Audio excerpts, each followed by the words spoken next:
The British people are kind, easygoing, and generally very polite. But respect for hierarchy or the elderly is not a right in the UK. They believe respect must be earned, and that's great. I believe that as well.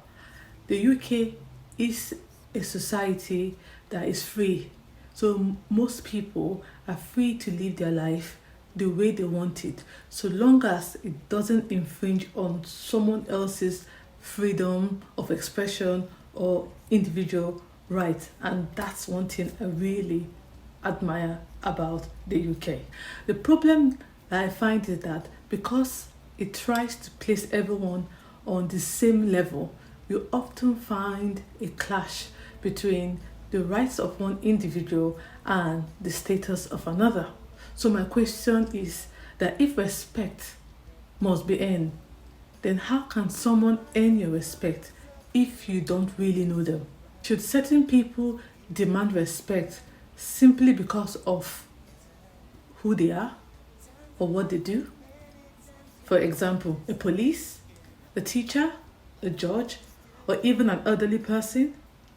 One thing I notice is how there's not this sort of reverential treatment we have for parents or the elderly in Africa or Asia. They don't really value or cherish the wisdom of the elderly, or even the elderly themselves don't place any sort of values on themselves, which I find astonishing, because where I come from, age matters.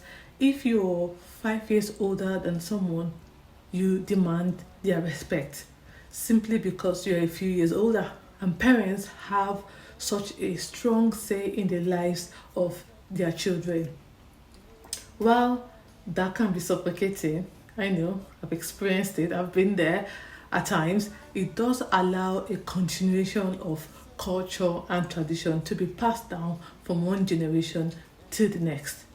There is this social thread that holds the community together. A neighbor could scold your child if they saw them doing something that they shouldn't, and their parents in return will thank you for correcting their child.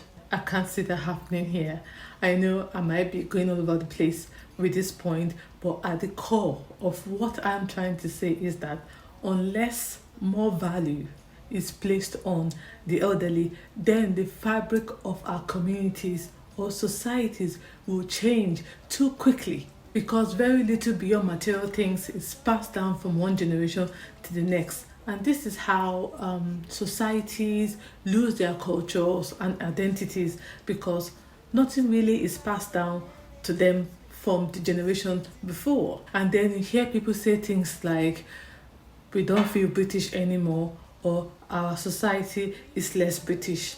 But then you ask them, what does Britishness really mean?